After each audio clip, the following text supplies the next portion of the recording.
مولاي صل وسلم دائما أبدا على حبيبك خير الخلق كلهم مولاي صل وسلم دائما أبدا. So let's look at a quick run through the 10 major signs before the Day of Judgment. So we mentioned last week the 3 fitan, trials that will have a huge effect and will affect people until the last one separates people into believers and hypocrites. Then the Mahdi obviously will come out during that time period. And after people pledge to the Mahdi, and the Prophet ﷺ says, if you hear of him, pledge even if you have to crawl over snow. If you have to crawl over the snow, make sure you get to him. All right? And when that happens, the Prophet ﷺ said he will rule for 7 years. Another hadith mentions 7 to 9 years. He will rule and he will fill the earth with justice and he will distribute wealth. But the Dajjal emerges during this time period. And before the Dajjal emerges, the Prophet ﷺ mentioned 3 years. The first year before the emergence of the Dajjal, Allah subhanahu wa ta'ala will command the sky to withhold 1/3 of its rain and the earth to withhold 1/3 of its vegetation. In the second year, Allah will command the heavens or the sky to withhold half its rain and the earth half its vegetation. And then in the third year, the Prophet ﷺ says Allah will command the sky or the clouds to withhold all of its rain. The Prophet ﷺ says, and it will not rain a single drop on earth, and the vegetation will not grow, not a single plant will grow all over the earth, and all vegetation will die, and all hoofed animals will die, except for what Allah subhanahu wa ta'ala wills. Then the Mahdi emerges when there is this famine and starvation, and sorry, not the Mahdi, the Dajjal.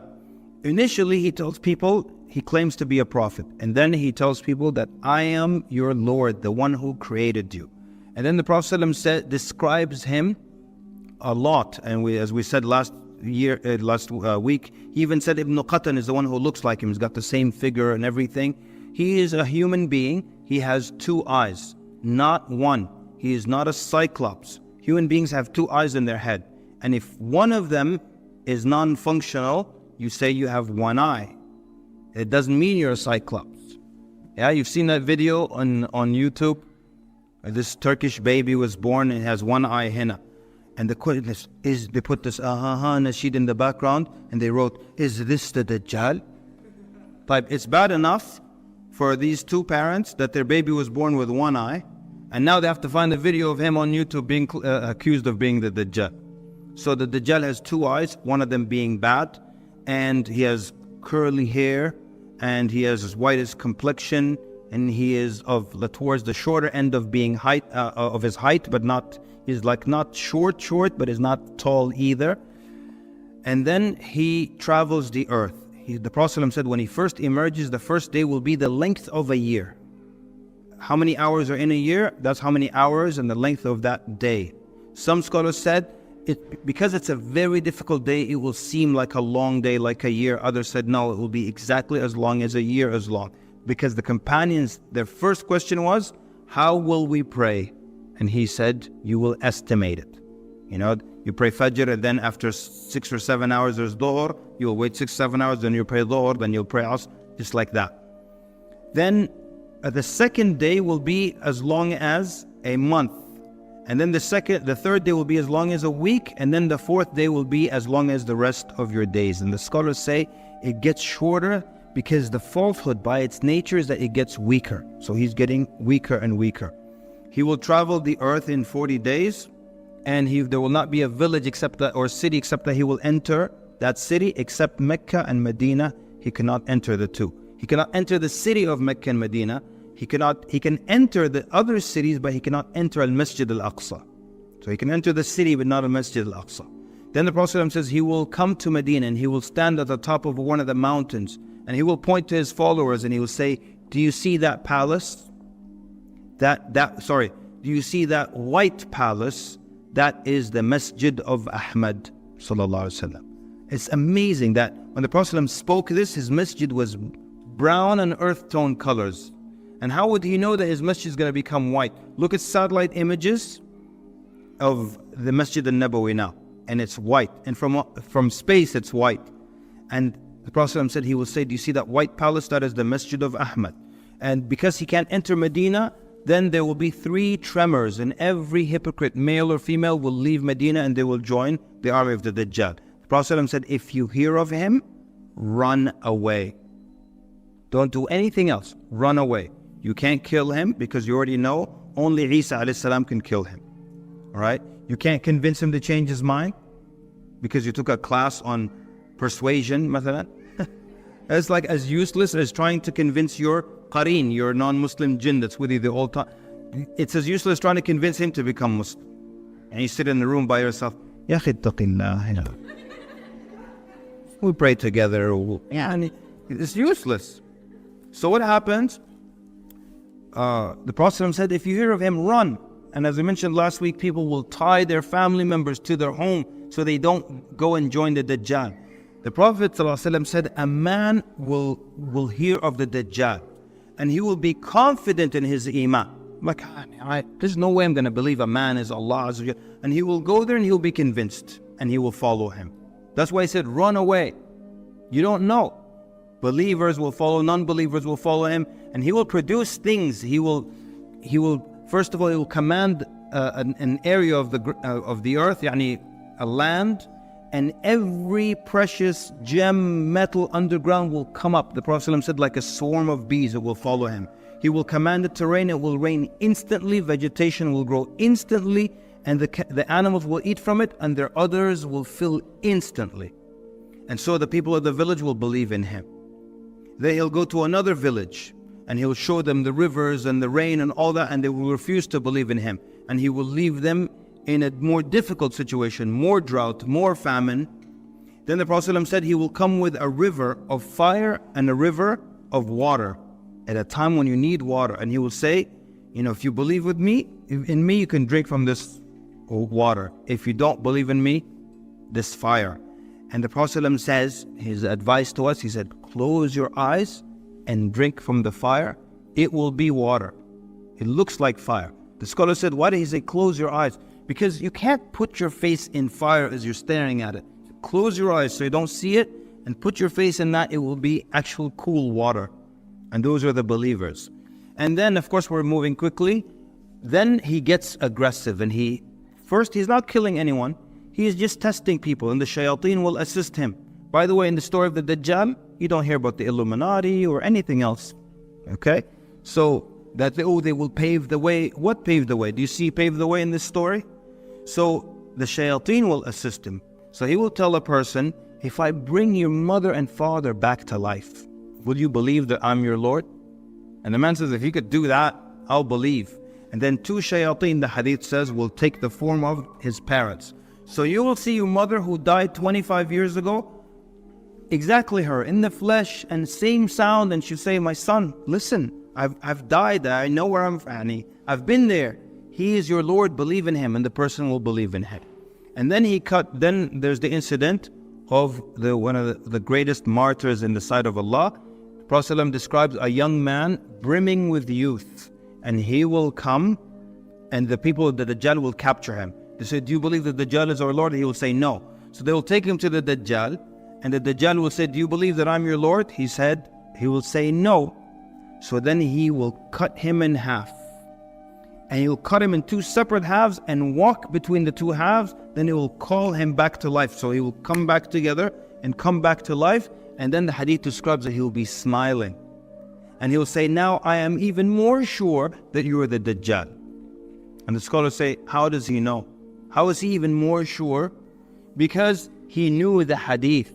That's why it's important to understand this. He's like, oh my God, I heard about this at Friday Night Lights, and I didn't know I was I am that guy. That's why he smiles like, oh, I read about myself. So then the Dajjal now tries to kill him, tries to cut his neck, but it will become of brass. Now, there's something interesting here. And so he can't cut his neck.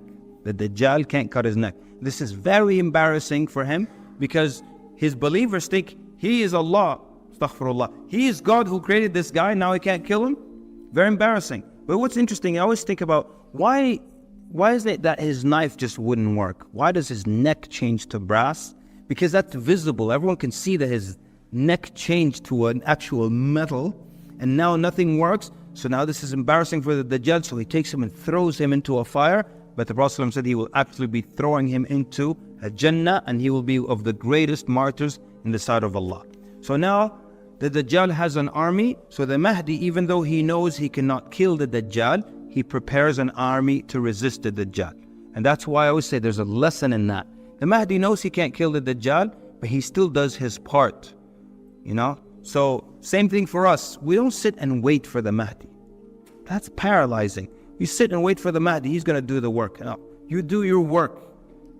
Even if it's something the Mahdi can do, you do your part, you resist. So the Mahdi puts together an army, and there will be a battle between the believers and the forces of the Dajjal. And the battle will be so severe that if a bird flies over the battlefield, from the heat and from all the projectiles, it would drop dead. And 1/3 of the army will be martyred. And the Prophet ﷺ said they will be of the greatest martyrs in the sight of Allah. And 1/3 of the army will run away. And the hadith says Allah will never forgive them. And 1/3 lives to fight the next day. So the next day they fight and they break into that. Martyrs, those who run away, those who remain. You see, the group is getting cleaner and cleaner also. Then on the 4th Fajr, so like, or maybe it's the 3rd day of battle. By the way, how much, have we done an hour yet? When it, close, huh? Type. Well, let me know, inshallah. And try to finish all. So basically what happens, then, like I described it earlier, they make the Iqamah, they're about to pray Fajr, and then they see the sky open up. And the Prophet describes they will see Isa alayhi salam descending with a hand on the wing of each angel. He's with 2 angels, hand on this wing, hand on this wing, and he's descending. Prophet describes his hair. And every time he describes him, he describes his hair. And when he describes the Dajjal, he describes his hair. So that people don't be confused between Al-Masih, Isa ibn Maryam, and Al-Masih, Al-Dajjal. This guy has curly hair. This guy has long, soft hair. كأنه خرج من ديماس. It's as if he just came out of a shower, basically, or a bath, where your hair is still limp and wet. Always describe his hair like that, long and limp. And then even describe the color of the garment he's wearing, lightly yellow, and light yellow on it, and he comes down like this. When he descends down, imagine seeing that. Oh, amazing, huh? Seeing 2 angels with your own eyes and seeing Isa alayhi salam. So when he lands, the believers, they leave the prayer lines, they rush to him. And the Prophet ﷺ said, he will wipe on people's faces and tell them their place in Al-Jannah. Wipe on your face, tell them your place in Al-Jannah. Wipe on your face. I always say, imagine missing that Fajr. You come back, your roommate is still sleeping. He's like, hey, you missed Fajr. He's like, yeah, I'll make it up. No, Habibi, we saw angels, ya akhi. Isa told us our place in Al-Jannah. So then Al-Mahdi would say, Taqaddam ya Ruh Allah, and he will push him like from this shoulder here. He'd say, the Iqamah was made for you. And the scholars say a number of things. Number 1, Isa alayhi salam prays behind the Mahdi to indicate, I am not coming as a prophet, but I'm coming as a follower of your Prophet sallallahu alaihi wasallam. So the scholar said something interesting, that Isa alayhi salam is a prophet and a Sahabi. Yes, he qualifies. Sahabi is someone who met the Prophet ﷺ while he was alive. He met him during the Isra and Mi'raj journey and believed in him. And when the Prophet ﷺ died, he was still a believer in him. So he's a Sahabi. And someone asked me once, do the people who saw Isa become tabi'een? No, they don't become tabi'een. So that's 1. 2, because the scholar said, Al-Mahdi has al-Qur'an and Isa alayhi salam has the Injil. And which one is superior? No doubt. So he prays behind the Mahdi, then we don't hear anything else about the Mahdi. But he comes as a warrior, not turn the other cheek or all this others. He comes as a warrior. The Prophet ﷺ said he can kill the Dajjal just by looking at him. He said if he looks at him, ذَابَ كَمَا يَذُوبُ الْمِلْحُ فِي الْمَاءِ يَذُوبَ الْمِلْحُ فِي الْمَاءِ. If he looks at him, he will dissolve just like salt dissolves in water. So he can kill him just by looking at him. But he doesn't kill him by looking at him. He takes a spear and he chases him. Oh man, there's so many interesting things. Like where Isa alayhi salam comes down is a very interesting story. Comes down near, should we go into this? There's so little time. He comes down near the white minaret in the eastern side of Damascus. In the year 741 after the Hijrah, Ibn Kathir rahimahullah says, the Christians in Damascus, with no right, destroyed a minaret for the masjid in Damascus. So the ruler, as a punishment, made them rebuild it from their own money. So they rebuilt it from a white stone or white marble. And Ibn Kathir and others who were alive, when they saw that, they're like, wow, a white minaret on the eastern side of Damascus? Google white minaret, you'll see it today. It's still standing. So the irony is beautiful. Like Isa alayhi salam, that the Christians claim to follow, will come down on the side of the Muslims at the site that you paid for from your own pocket. It's so in your face, I don't know. So basically, then, but let's go to where Isa alayhi salam takes a spear and he chases the Dajjal. And he catches up to him near the eastern door of Lud in Palestine. And then he stabs him with the spear, and he raises the spear and he shows the blood to everybody. Why? Because if he just looks at him until he dissolves, his followers are going to say, nonsense. Oh, our Lord left the worldly body and he ascended and went back to the heaven, right? But if they see blood, they're going to say, oh, that wasn't God. God can't be killed by a spear. And they will realize that when he lifts that blood up in the spear, they will scatter everywhere. The army of the Dajjal scatters everywhere. And that's when the Muslims go after them and they finish them off. And then the hadith says, فَبَيْنَمَا هُمْ كَذَلِكَ. While they're in that situation, Allah announces to them that I have let loose servants of mine that nobody can withstand. Because Isa alayhi salam, he comes as a warrior. Before killing the Dajjal, he kills with his breath. He comes as a warrior, and it's the next day of battle, right? So when the battle starts, from his breath, everything until the horizon, every soldier until the horizon dies. You just imagine like dominoes. Like he looks this way, and just like dominoes, tick, tick, tick, tick, tick, tick, tick, until as far as his eye can see, people drop. Imagine a soldier like that in your army. You know, he's blowing this way. They're getting close from this side. You're like, Isa, Jazakallah khair, just look this way. He looks this way, tick, tick, tick, tick, tick, tick, people drop. So look at the power that he has here. Then he kills the Dajjal. But even though he could kill people with his breath until the horizon, Allah tells him nobody can handle them. Which is beautiful because it's still saying he's not God, he's not divine. Because even though he can kill people in this magnificent way, a few moments later or a little while later, he's told nobody can handle them, which indicates he's not divine. Because now you have to hide. فَأَسْرِ بِعِبَادِي إِلَى الطُّورِ. So he takes the few believers who are with him and they go hide into the Mount of At-Tur. The scholar said, how will the Mount of At-Tur fit everybody? Two opinions. One says Allah will make it fit everyone. The second opinion says it might be another mountain at that time that is called At-Tur, and they will hide there. Yajuj and Majuj will come out. They will come out and they will break through the physical barrier, not a figurative barrier. You all read Surah Al-Kahf every Friday. Is that barrier actual or physical? Figurative. Is it physical or figurative? If you tell me it's figurative, but why is Allah describing the materials and the process of building something figurative? Ituni zubar al-hadid. Zubar yani clumps kida of iron. So we got iron.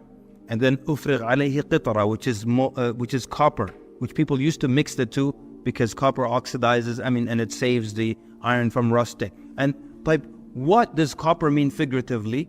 What is qalam fukhu, blow? What is that? What is blowing figuratively? What is iron, chunks of iron figuratively? What is this said figuratively? It's an actual barrier. They break through and they come out angry because you're the ones who trapped us. So they begin to kill everybody on earth. I'm going to go super fast now. Isa alayhi salam and the believers, they wait until they're hungry and they're poor. The Prophet ﷺ says, until the head of an ox to one of them is more beloved to them than 1,000 dinars for one of you. That's how poor they are. Then finally, and they're just making dua to Allah. That's all they can do. And even though Yajuj and Majuj scour the earth, they'll never find them. And the scholar said, just like you believed in Yajuj and Majuj without being able to see them, your reward is that they will not be able to see you. So then a young man volunteers to go see what's going on, if they're gone or not. And they all bid him farewell. They expect him to die. And he goes out, and Yajuj and Majuj are dead everywhere. Because when they were making dua, Allah sent a naghaf, these small worms that enter into their bodies and they go into their brain. فَيَمُوتُ The Prophet said they die the death of one man. Yani when you have billions of people or millions of people, everyone has a different immune system. So today this guy, his throat itches and he coughs. Tomorrow he dies. Then tomorrow the next guy starts, I think I'm coming down with something, then he dies. But the Prophet said they all die the death of one man. So these millions, how does one man die? Like this? All these millions die the same instant. All of them just drop, shoot, like that.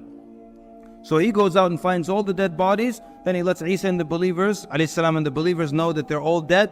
Then they come out, and then, but they're dead bodies everywhere, and the whole world reeks. So they make dua to Allah Azza wa Jal again. And the Prophet ﷺ says Allah will send birds that have necks like camels, long necks, and they will carry the bodies of Yajuj and Majuj to wherever Allah decrees. Other scholars said, or narrations mentioned, they will throw them out in the ocean, and then Allah subhanahu wa ta'ala will send a thick heavy rain that will cleanse the earth. فَتُصْبِحُ كَالزَّلَفَ So it looks like a mirror, shining and bright, and it will be said to the earth, رُدِّي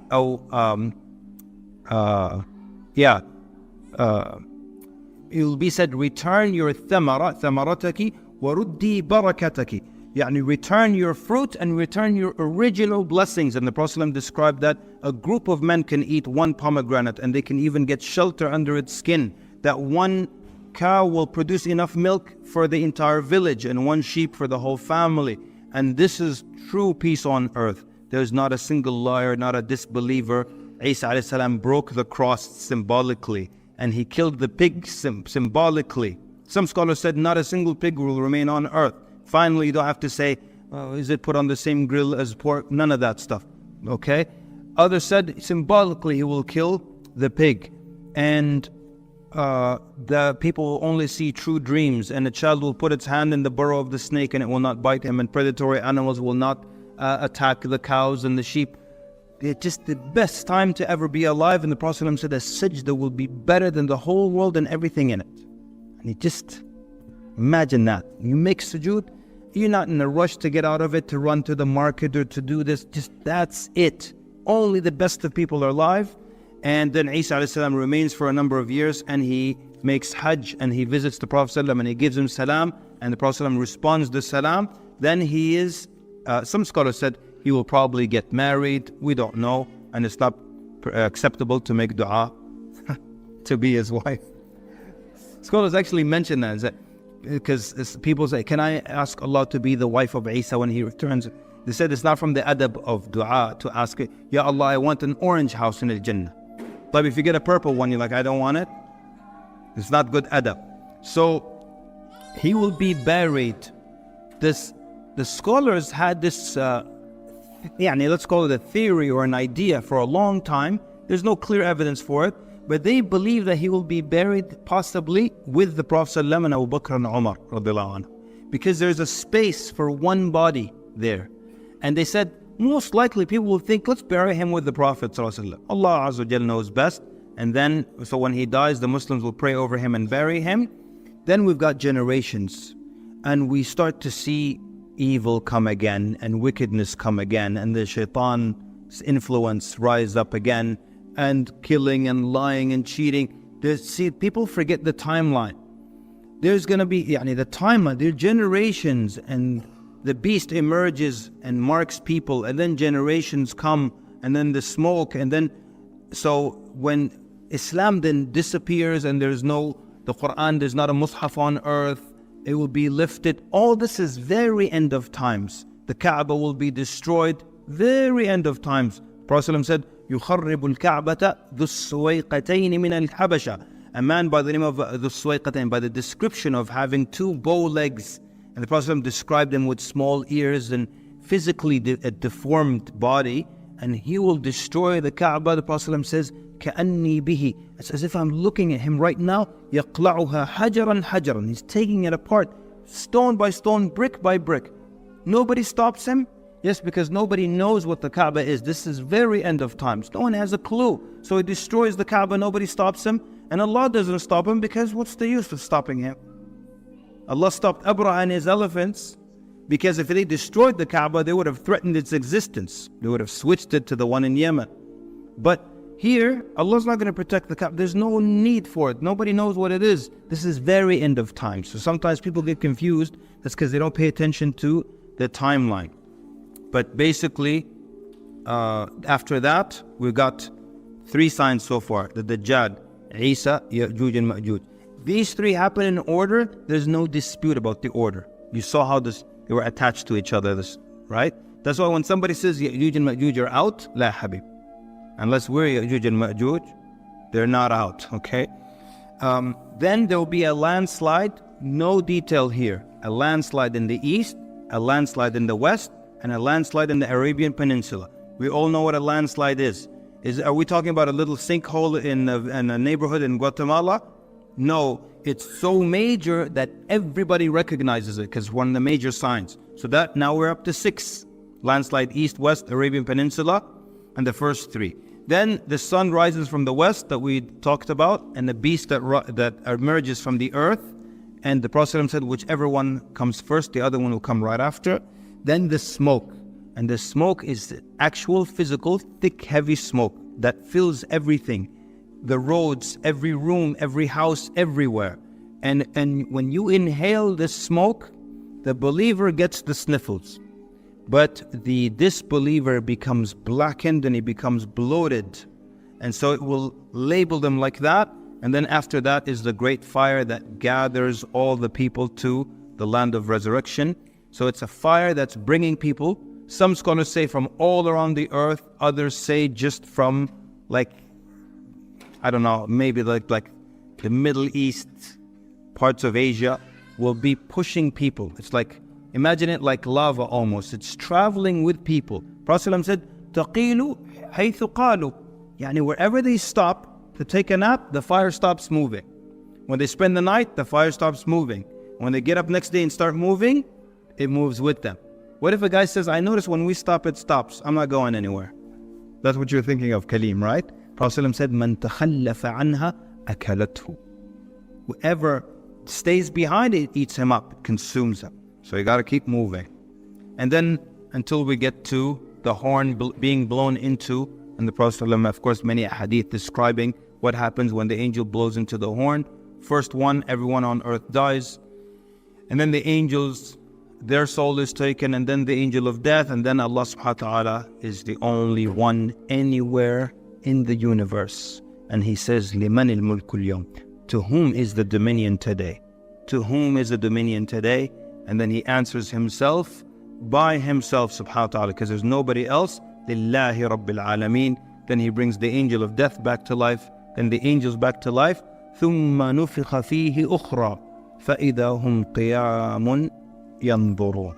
Then the horn is blown into the second time, and people are standing. It's called Yawm al-Qiyamah, because people are standing and they're looking around, completely back to life, conscious, this is me, my same body, and they're standing there waiting for the judgment to begin. That part is another story, another description. But for the most part, these are the major signs before the Day of Judgment. The minor signs are many. Some of them have happened, some are happening, some are going to happen. But are we at the end of times? One more time, we said if we look at where we are in the age of the earth, we're towards the end of the age of the earth. The description of our world today, is it the description of the world where all these things happen? No, not at this moment. Could it change within a few years? Absolutely. Anything major, even what's happening in Palestine now, can be part of the beginning of that world where the Mahdi comes out, or where leading to the Khilafah that will happen, and then the civil war, then the Mahdi, all these things. But the point is, these are all in the unseen. So We can just look at what's going on and we can say this is possible, this is plausible, but we can't fill in the blanks as we please, and all the other games that are played online. We'll stop here, inshallah. I apologize for going so long, but thank you for listening attentively and being patient.